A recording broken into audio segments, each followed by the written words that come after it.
Today we are broadcasting live from the University of Virginia, and our first panel discussion today is on a really important topic that's dear to many of our hearts, and that's on improving governance across Sub-Saharan Africa. And to lead that discussion today, I'm honored to welcome Ellen Bassett. Ellen Bassett's a faculty member in urban planning at the University of Virginia, has over a decade of experience of working directly on the continent in Kenya and Uganda.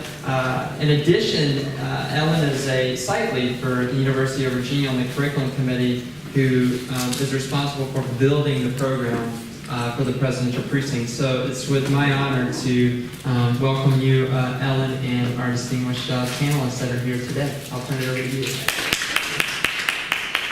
Okay, well, welcome everyone. We're very excited to be the inaugural panel. And what we'd like to do is first do self-introductions, so everyone has a sense of who is up here, and then we will launch into the questions. So let me hand it over, and why don't you start with the self-introduction? Thank you very much. Hello everyone. My name is Breznevia. I'm from Mozambique. I work in the mine coal sector in Mozambique as community engagement and government relations manager. Hi everyone, Sowu. I'm from Ghana. I work for the Ghana Anti-Corruption Coalition. We're a coalition of state, private sector, and society organizations all working to reduce corruption in Ghana. Good afternoon, everyone. My name is Kyapalushi, Kapatamoyo. I'm coming from Zambia. I'm a councillor and the only female councillor coming from Sowu district. I'm passionate about empowering young women and youth into leadership positions. Thank you. Hello, everyone. My name is Godfrey Kurauone. I'm a councillor from Mascarenhas, Zimbabwe. I'm focusing on policy making and the safe delivery. Okay, wonderful. So my first question has to do, of course, with governance. So in Africa, there are two basic narratives that we read externally here in the West. The first is generally positive. We have this term Africa Rising, the idea of greater economic growth, the spread of democracy, and that we're seeing all these positive impacts from technology and expanded educational opportunity. But there's also a negative narrative, which is continued conflict, the failure of governance in places like South Sudan, the newest nation on earth, right? And the persistence of ethnic conflict and displaced persons. So what is the governance experience right now in your country? Do these narratives work for you? Why? Maybe why not? I don't know if you'd like to go first, maybe Brian? Let's take off of the continent and narrow down into Ghana. Okay. I think 30, 40 years ago, the second narrative would have been a bit apt of the situation on the continent. There are pockets of conflict in almost every part of the world. What we have currently in 2017 Africa is a more positive outlook. We have countries with economic growth sometimes of 14%, below even which is above the global average. And democratic ideals are spreading everywhere. We're having elections in a lot of countries. We're expecting 5 elections on the continent this year alone. So I think we move into a different trend right now. We may not be moving at the pace of, say, what we saw in Asia happen a few years ago, the Asian miracle. But we definitely are moving, forward. I think it was something we saw yesterday. Statement made by Abraham Lincoln that I may be moving slowly, but I'm moving forward, not backwards. I think it's very true of Africa too. Thank you. I'm keen to share the same idea. Both narratives are actually correct. We do have challenge in access to service in Sub-Saharan Africa and in Mozambique especially. We do have lack of access to service, especially for rural community. But I agree with my panelist colleagues here that we have a brighter future ahead of us. We are a rich continent. We have mineral resources. Mozambique especially has mineral resources development, which is incipient also in the country. A great tourist also to explore. So a lot of areas are kind of non-explorers, and that's what, apart from a very powerful youth and the path that we are going are very optimistic. Thank you very much. I think Africa is indeed rising. We can look at it from our perspective. We are youths already here, and I think we are not only the hope of the future, but we are the now. And when I look at it in the positive, I think when we look at governance issues, the aspects to do with the constitutional issues, which for instance my country has been trying to review and amend the constitution to try and better our governance systems. And I think when we look at issues to do with governance, we cannot talk about it without talking about issues to do with the constitution, issues to do with policy and how they're being implemented, and at the end of the day, how that is now translating into the improvement of the lives of the local people. So when I look at it broadly, I think that there is indeed hope, and indeed Africa is rising and moving in a forward direction. Thank you. I'm seeing this from a different perspective. In terms of where we are going is Africa. You know, we used to cry for independence, and we got it. But the problem that we had as Africans is we did not know how to move after getting independence. We got independence, but we had no capacity to move on alone without the help of other countries or the West or other bodies. I'll give an example of Burundi. After Burundi got independence in 1990, they had only one accountant. The whole country. And that on its own is a clear indication that we had no capacity as Africa. We wanted independence, but we had no capacity. Mali had only 6 accountants in the whole country. That is 1990. We wanted independence, but we had no capacity. So it takes a lot of things that we must address for Africa to move forward. We cannot move forward without addressing the issue of corruption. We cannot move forward without addressing the issue of democracy. We cannot move forward without addressing the issue of the rule of law. We cannot move forward without addressing our priorities. You find the president, for example, Robert Mugabe, having a foreign trip with more than 100 people as part of his delegation. We cannot prioritize. That's our problem as Africans. Up until we can prioritize, that's when we can move forward as Africa. I think I wish to agree with you, but I also want to state that when you look at it, there is hope for Africa rising. I would want to take that the negatives are what builds on our strengths, because I think when you talk of policies, if we talk of issues like the greater evils or the wicked evils such as corruption and lack of acceptance in terms of maybe electoral processes that are there, I think these are issues of concern. But I think if we can look at it in a positive way to say how do we strengthen our governance systems, I think there is room to improve the space for Africa. Well, let me ask a follow-up question about a specific form of democracy or governance reform, which has been decentralization. And so a lot of countries have adopted decentralization reforms. We've been trying to move democracy closer to the people. And we think, of course, that at least theoretically this should make for better government. Closer to people, more responsive, more accountability, more transparency. So, but countries are internally diverse, right? So decentralizing across a diverse country or across different countries in Africa, it's taking different forms. So how is decentralization playing out in your particular country? And are community voices, right? Are the grassroots really being heard in decentralization? What type of approaches are being used?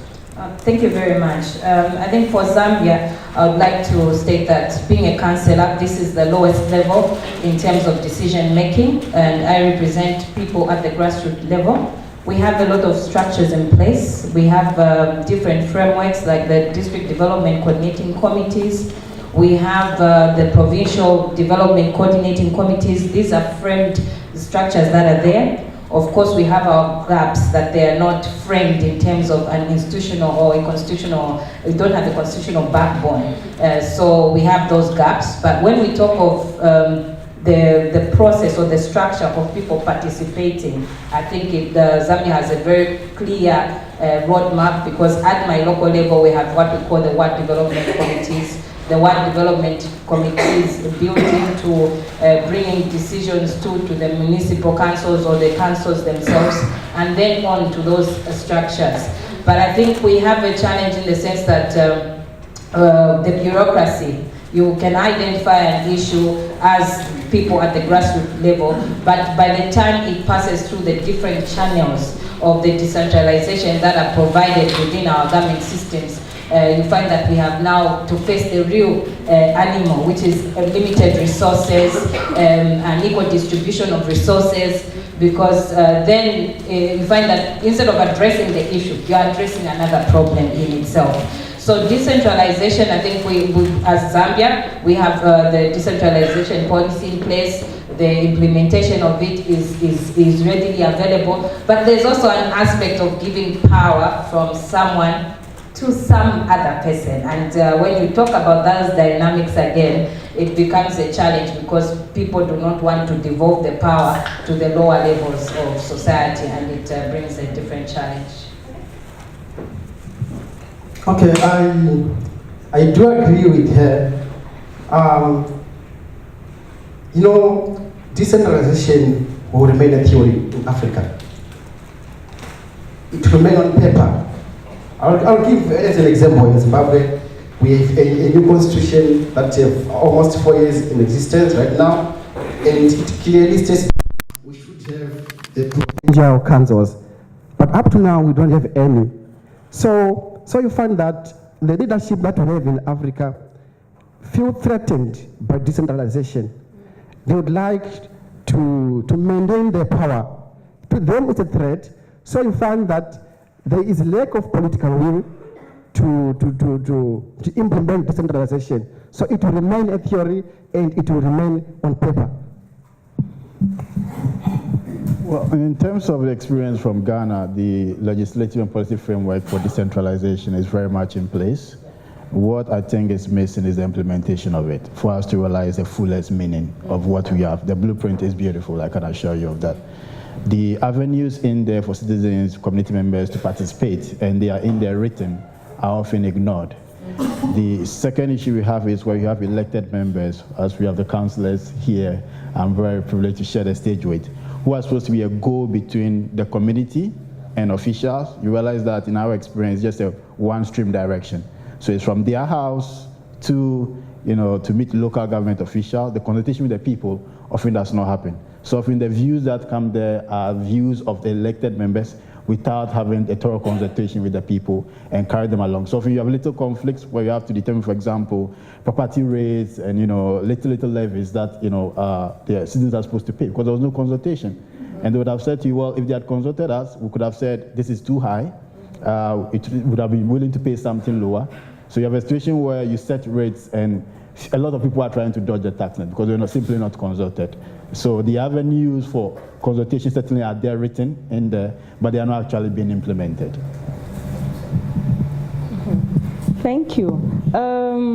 I perceive the issue of decentralization and automatically the democracy as a new aspect in terms of practicing in Africa. So in the context of Mozambique, in theory, we do have a legislation and a constitution that also states that the country should be and is a decentralized country.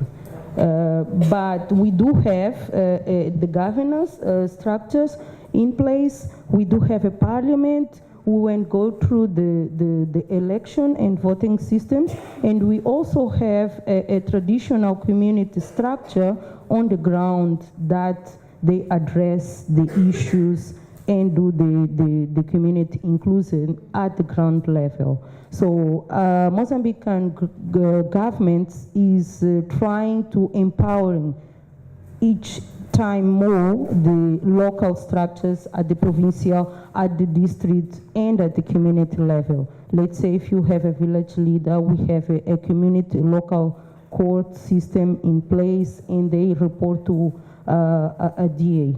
automatically. But I see it as a process, and we still have to practice to make all those legal framework more effective. It seems more like a theory, but I see that we are going on the pathway. So if we consider the case of Mozambique, we started election almost recently, less than 20 years. So even in the United States, you have a tradition of a good practice in terms of decentralization, but we are talking about 200 years. So I would like to contextualize in terms of timing, in terms of process to getting there. So in my particular situation in Mozambique, it's very incipient, and we are still maturing the system. I think just one point to note. I think from Zambia, I think we've taken a leaf from the theory aspect. I think we're actually practicing it already. I think I can give an example of my municipal council, which is Sowu Municipal Council. The government has devolved certain functions and ministries to the local level. I think the process has already begun, but I think that gives me hope that if this is actually continued maybe years from now, I think we'll get better. Because when you look at issues to do with resources, when you look at issues to do with personnel, and bringing down all that to the grassroots level, it will bring to bring more meaning to the people at the local level. So I don't really want to say that, I don't want to agree with you to say that it's a theory, but I want to state that I think there's practicability, but it takes integrity in terms of the leadership that we have, and it also takes, I think, the will from the people and those that are serving the people to actually put the policies into practice. Okay, fabulous. Let me just sort of offer a little note from Kenya. Indeed, they've been trying to decentralize for almost 30 years. And it isn't really until 2010, when you had a very serious constitutional change, that the things that are on paper become reality. And so it's that change from having a good institution to a good institution that's implemented that is a very big, important change that has to take place.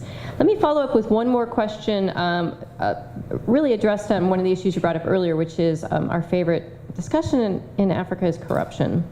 So in Kenya, there's this very famous book called Our Turn to Eat, which is, eating as a metaphor for, or code for corruption, code for using the mechanism of the state for self-enrichment. And I want everyone to know that corruption is not just an issue in Africa. Okay, we have something called the Emoluments Clause in America that we are all learning about right now with our current administration. Are we making too much of corruption in our efforts to promote democracy and governance on the continent? I think you just have to look at the figures and look at how much money is drained through corruption from the continent to realize that it is such a big problem. And of course, as you mentioned, it's everywhere, it's universal. What makes ours unique is that really it seems to be a low-risk, high-gain activity, particularly with enforcement, the punitive actions. So I'll play you out a simple scenario here. Godfrey here is a councilman, a few years, and there's been several of these instances in Ghana. If we were to be found to have embezzled state money, say $10 million, the state says, well, this is what's happened. Godfrey, what do you have to say? He looks at a stack of evidence and says, well, looking at the amount of evidence against me, I think, yeah, I did take the money. The state says, well, how do you plan to pay back? He says, okay, give me 5 years. State says, no problem. I mean, take all the time. Now, my point is that we came to a time where it was just about recovery of the money. The punitive action was not there. The deterrent was not there. So for most people, and it's not the political class anymore, it's also a lot about public servants, civil servants. Anybody who finds themselves in a position where they can siphon some amount of money as a result of the power we've given them as a public person is willing to take it simply because he can get away with it. So the systems are designed, but simply the enforcement bit is just not working, particularly the punitive aspect. And that, for me, is the greatest challenge we have with corruption.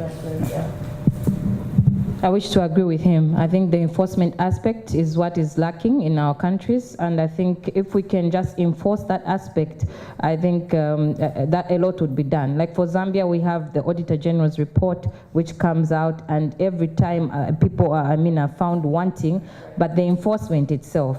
And also I think another aspect is the mechanisms. Is there some form of electronic way of avoiding certain, maybe some technological mechanisms that can be put in place, where instead of dealing with a person, maybe you're now going electronic and avoiding, some contact with individuals to avoid certain frauds that are taking place. I think maybe that is where we should now start looking at it, because when you look at issues of corruption, it's indeed a wider devil, because it deals with individuals, it deals with people's integrity, it deals with people's perceptions, and when you look at such things, the dynamics involving them are really very, very, very vast. But if we can enforce the punitive aspect, or if someone is found to have mishandled public funds, let them be held accountable. And us as leaders, in as much as we are young, I think it would be good to cultivate good integrity practices, so that we are also accountable at every level of development, so that even our electorates have more confidence in politicians. Yeah, I do agree with my panelists here, but it only needs principled leaders in Africa. If you really want to deal with this issue of corruption, our leaders must be principled. That's the first thing. We might have cases of corruption reported, but the problem is you might report it to the most corrupt person. So you won't have a solution. You definitely won't have a solution. I would like to give, for instance, I always take corruption and nepotism as almost one the same thing. You find that the president of the country appoints his daughter as the commission, maybe for example, corruption commission, his own daughter. And then he appoints his son-in-law, the husband of the daughter, as the CEO of a certain government company, and then we expect Africa to move. We won't. And then you go to the same president and say, President, look here, this one is corrupt. And what do you think the president is going to do? Nothing. Because we're like reporting, you're like reporting to a police officer who have stolen from you. So you want to get a solution to that. Very interesting. I think my point would be that I agree with you to some extent, but I would rather think again and say, what is principle? When you talk about a principled person, I think it's very vague. I think it becomes very ultra-vires to try to define such terminologies. But maybe if we talk of strong constitutional mandates that our governments have, which explicitly state what should be done, and then the constitution again is upheld without any manner of favoritism, I think we can bring this to an end. Not just to add, I also agree that our leaders are the key personnel in the corruption discussions. I think we should strive to have leaders who can lead by example, who can be guided by values of integrity. It gives me some hope when I see in the specific case of Mozambique, and I believe in other contexts, that some corruption-connected practice are being taken into the court. Okay, we have a farmer, minister, and other individuals that have been discussed the issue, even on TV, the issue of corruption. In Mozambique, we have anti-corruption institutions as well, and we have speak-up lines also in all institutions, because we cannot only address the corruption looking at a high level. We have a situation happen on our day-to-day life.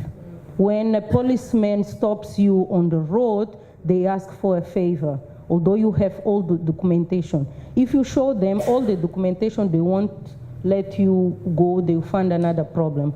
We have the issue of conflict of interest like my colleague pointed, we have nepotism. So all those, I would call it social disease, we will have to address. And obviously it starts with us, all of us and the entire community within our work, within the environment that we act in, that we take also responsibility.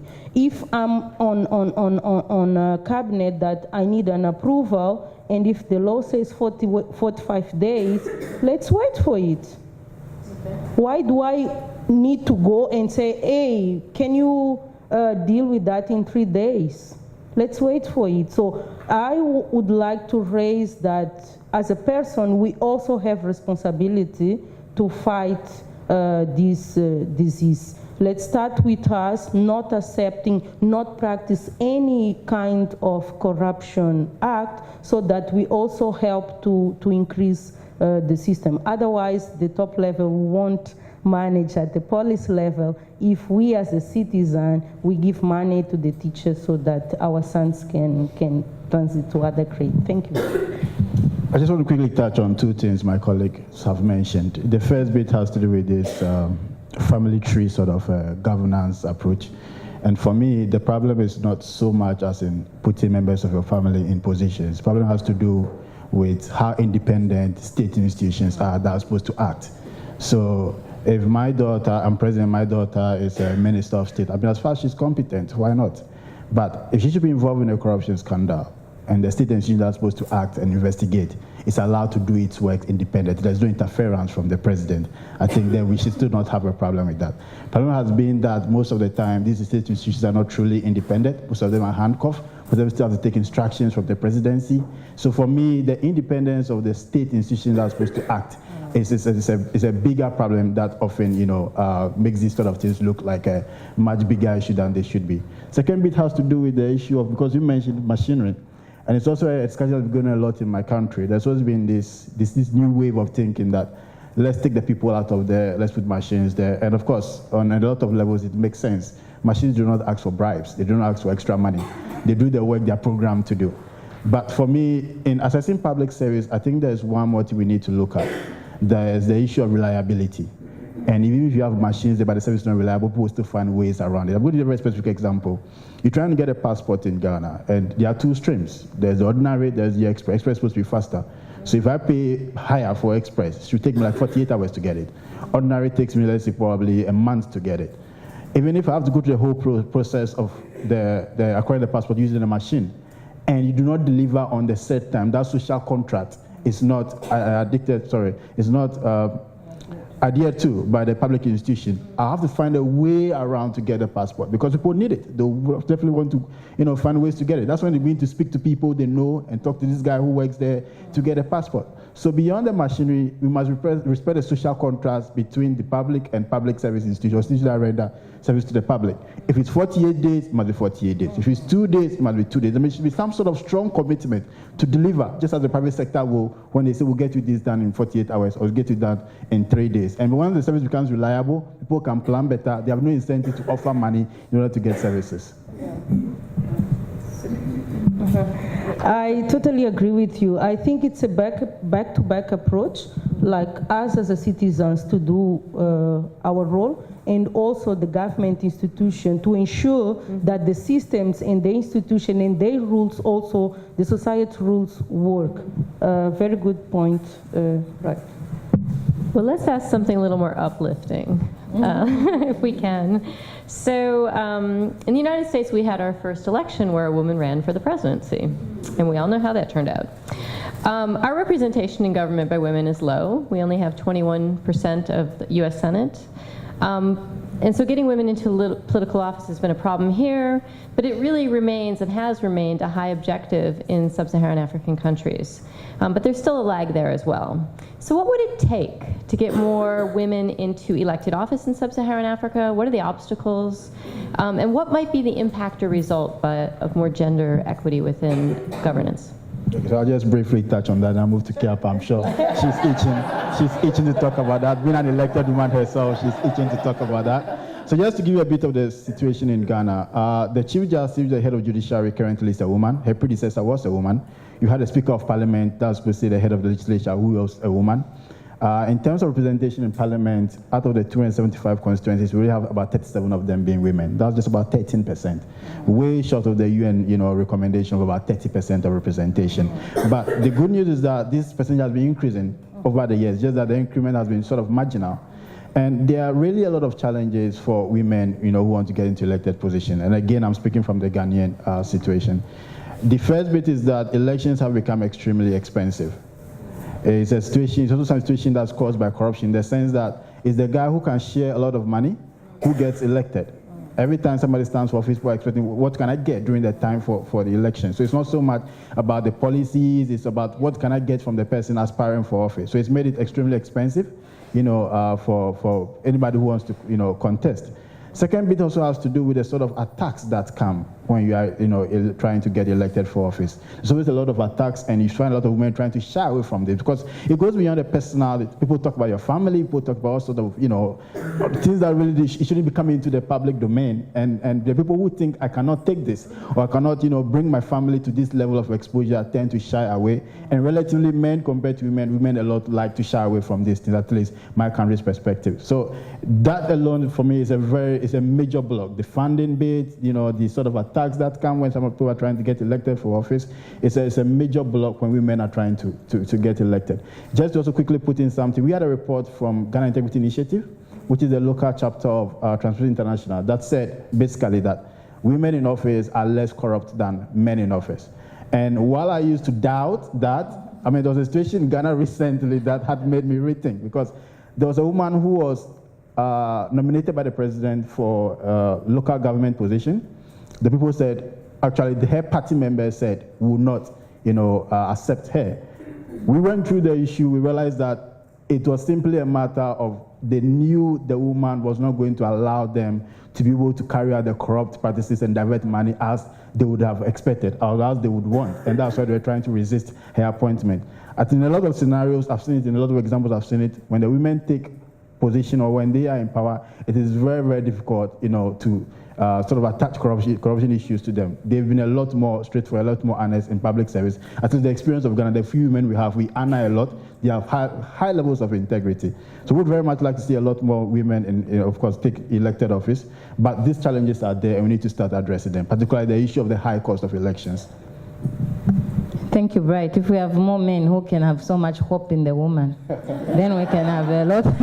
We can have a lot of, progress. I believe we're taking strides. For Zambia, we have more women now. Of course, the percentage is still very low, unlike we had since the beginning of independence. And we have more women who are showing up to take up interest in these different positions. And to take, I think, the first part of your question, what would make it possible? I think what would make it possible would be a deliberate policy, because when you talk about women standing, the politics starts in the intra-party politics. It's about your political party, and there are very few people, of course, who would have confidence in the women because of the challenges that we face. They'll look at a woman, oh, she has to deal with her family. They'll look at a woman, she has to deal with her finances. So they would rather take a man who has everything in control and has money, and then that would disadvantage a woman. But if there's a deliberate policy from our governments to just say, of course, across all political parties, we give a certain percentage of representation to the women, I think that would really would be very encouraging, and we'll see things into coming out into a positive direction. I think also the role of the civil society, because in Zambia we have an active civil society, different organizations like Zambia National Women's Lobby Group, who are building the capacity of women to participate in politics, and who are taking up a very serious role in terms of seeing and ensuring how do women now come in to work effectively or participate. I think if we can take it from there, there'll be more women coming on board. And then when you look at the second part of your question, which is what is the impact or the overall impact? The overall impact is, I think I would love to borrow the words of the president of the African Development Bank, Adesina, who said, when you educate a woman, you educate the whole community. So when we are there and we are taking strides and doing what we can in these political positions, I think the future of Africa is indeed very bright. Thank you. Okay.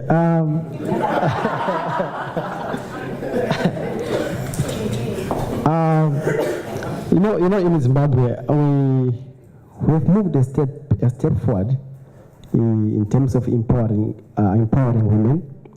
We have made it a point that we have to constitutionalize it, and our new constitution has it that out of 280 constituencies, as small as we are, we have 280 constituencies, and out of 280 constituencies, 10 are appointed, and 60 are reserved for women. They are not contested, they don't go for elections, they are appointed on proportional representation. So, what it means is, well before going for elections, we already have 60 women in parliament, before elections. Then the rest, they'll be up for grab. If women are powerful, if women like we are, you guys, you have 52%. You constitute 52%. So if you want, you can take all constituencies. Just believe in yourself. The problem that you have is you don't trust oneself. A woman cannot trust another woman. The 50% that you have, if you can utilize it, you grab all the constituencies. So just believe in yourself. I think we're going to have a reaction to that. Yeah. I'm actually the first reaction to that. I believe in the strength of a human. I think women has a power, and we are very collaborative. Going straight to your questions, Mozambique Parliament, it's actually headed by a woman. And we have a woman appointment at the minister levels, obviously not in the same portion as a man. We have also women appointed at the governor and district level as well. So I think we are going on the good way in terms of representation. And I obviously believe, being a woman, that we have a very powerful contribution to give to the nation. In terms of challenge and the obstacles, I would say that we have to ensure that we provide access to information and education at all levels of the country. Unfortunately, we still have cultural issues that the role that women play at home, in the society, at the family, it still underestimates her power. So women are educated to do normal house activities, but luckily in Mozambique we have a campaign and lobbying and advocacy that tends to change this type of mindset. We have more girls going to school. We have more awareness about their role in the society. And I think we as country in general, we need to invest in this turn up on the cultural issues also, and also provide access to education, because that's the key and it's very important. Just a quick reaction before you come in, Kyapas, and of course it's to Councillor Godfrey's advice. I mean, for me, that's an advice I like to give to the woman electorate, not to the contestant or the candidates themselves. For a woman to rise up and say, I'm contesting an election, I think that alone says a lot about her confidence level must be really high. I live in a country where women are more than men, 52 to 48%, yet women contest elections and lose. And that tells you something about the mentality of the women electorate, not willing to vote for someone of their own sex. Of course, the first criterion obviously is about who can do the job. But I've also heard a lot of women say and simply show that they do not trust or have faith in another woman, to lead. And I think that's something we need to work on. That they need to go to have confidence in women, and that they can also do a very good job. I really would love to agree with that, because I think taking a leaf from my campaign, I remember during my campaign period, it was very evident that most women felt offended. They said, why don't you go back and cook? Why don't you go and take care of your children? They would say those sentiments as you're campaigning, so you understand that certain people feel you're better placed in a certain space than where you are. and it becomes rough. But I also wanted to put in a note that I think the same challenges that the women face is also what we face as young youthful politicians. And of course the youth will at some point outlive the challenge because there'll be order, but I think because they're a minority group, I think we tend to have similar challenges. Thank you. So I'm going to ask one last question. It's the mystery question. They don't know about this question. And then we'll open it up to the audience, and I have a couple that were submitted online. So here's the mystery question.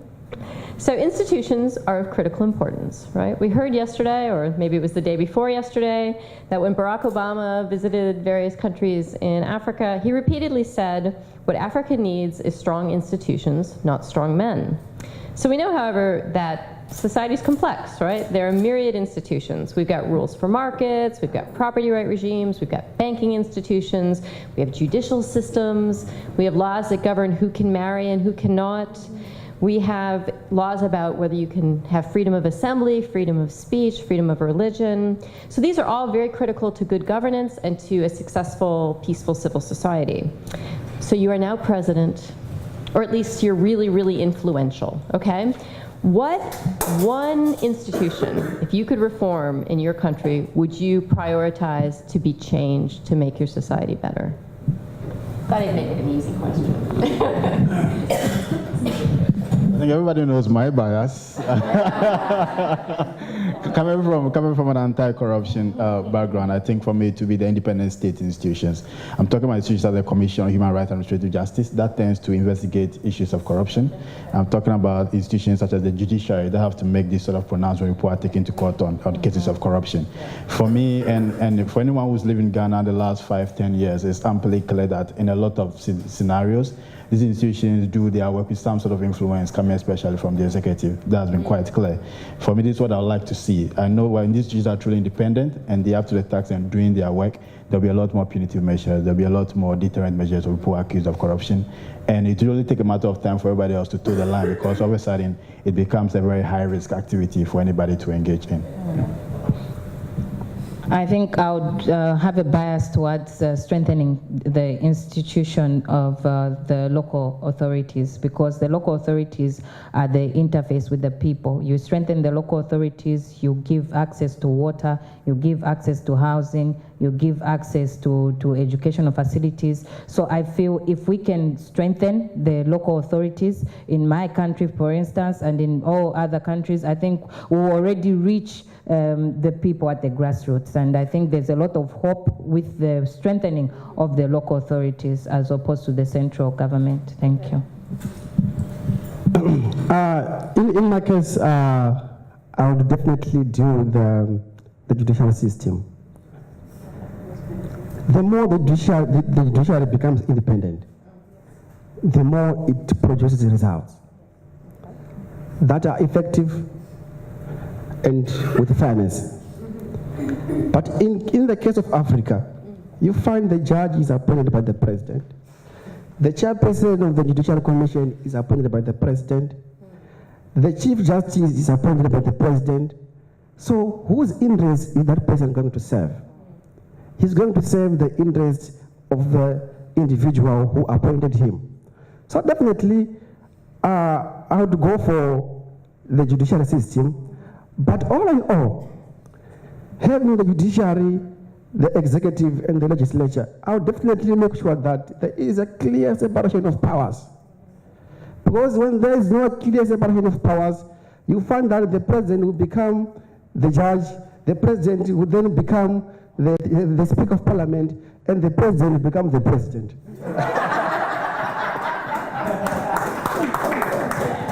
Thank you. I would agree with what Godfrey, my colleague Godfrey, just told, but not to repeat because he have touched, I think, what is my contest as well. I would challenge education system. For me, education is a key, and I believe that if we can empower the education system at all levels, I'm not only talking at the basic level, we will ensure that people have more access to education. They will be keen to know what are their rights. And also at the top in governance lesson, we're gonna have authority which is instruct, which know what they need to do, and that they can compete and talk at the same level with other peers, meaning other countries, donors, and others. So that would obviously, for me, reduce the dependence that we have on other countries and dollars. I would definitely challenge education. Let me turn to the floor. Do any of you have questions? Okay, I'm going to start in the front to see this part. So my question is really linked to what Councillor Godfrey said. He said women are powerful, and if they want, they can take over all the constituencies, which is a fact. But there's something else. In a small island like Mauritius, and I believe the context is the same everywhere, when a woman runs for cabinet or for local government, she is actually putting her life at stake. Overnight, many of them will have to shift houses, will have to hide their families, and worse, there is physical harassment, violence going on. And the thing is that after election, whether she's elected or not, her eligibility to find a job, and probably Kyapa is an example. We've talked and we've shared about it. But the thing is that the violence that is being committed against these women comes from men. So you as a councillor are probably a huge believer in women, and you are today in a state of power. What can you do back home? How can you serve and educate your peers? That's a challenging question.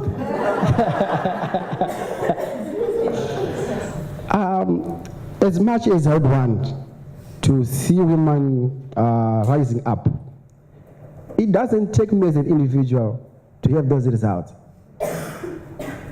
It needs you, it needs me. Right? I might have the strategy, I must have the vision to see the woman rising up in terms of public offices. But now,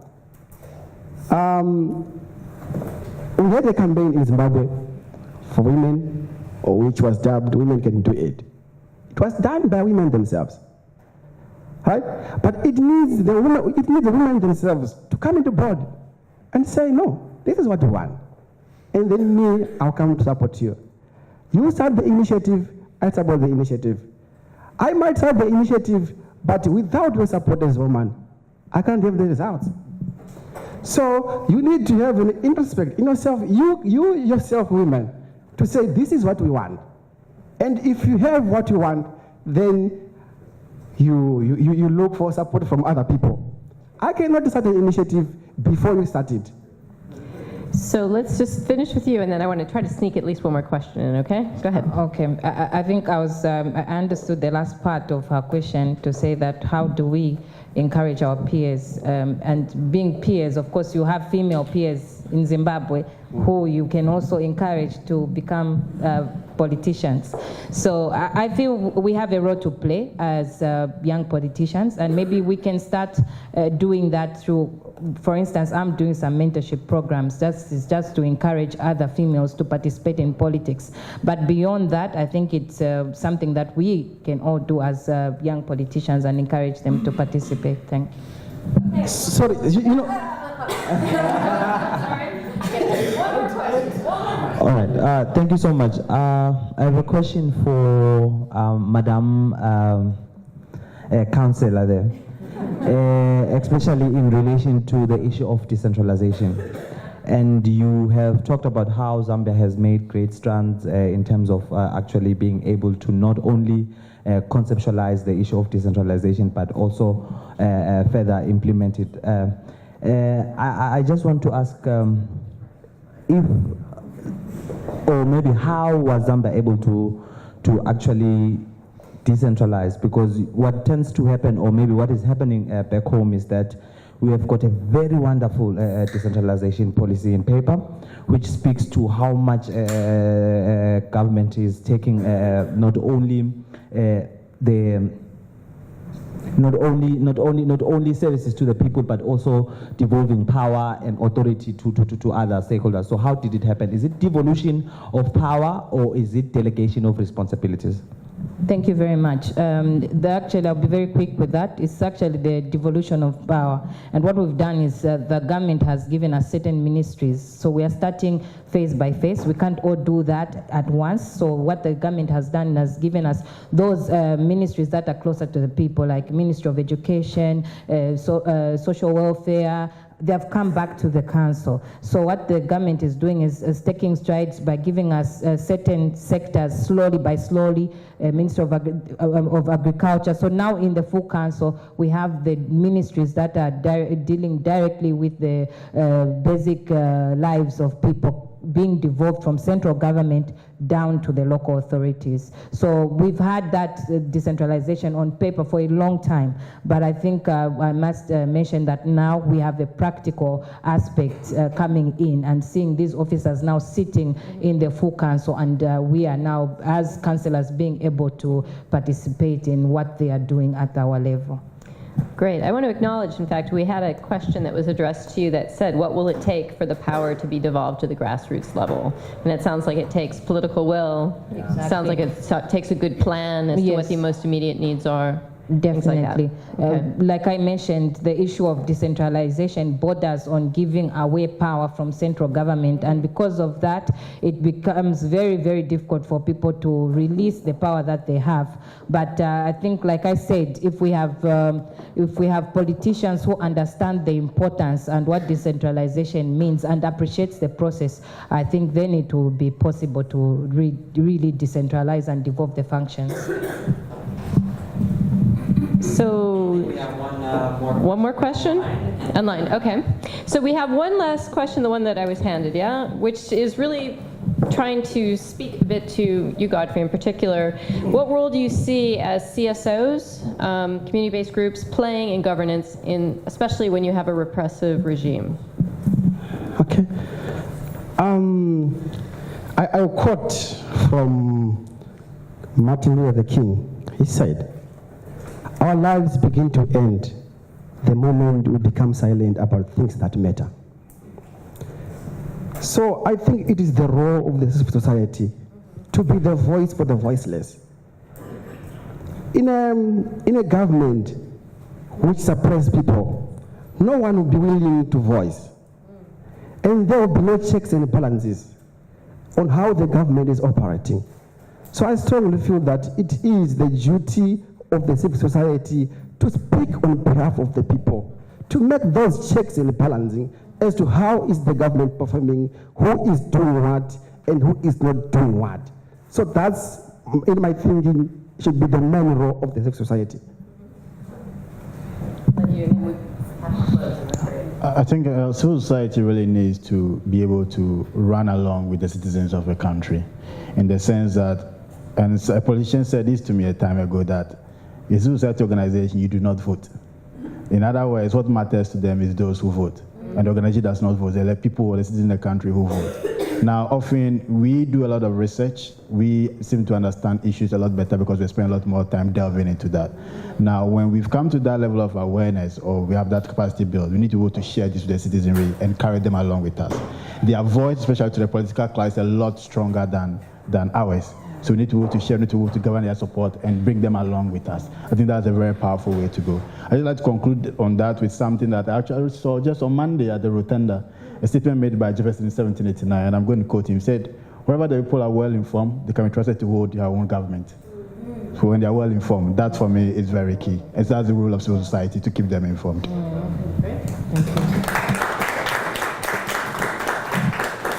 So we want to thank you very much for attending, asking wonderful questions, and let's hear a nice round of applause for the panel for their great insights.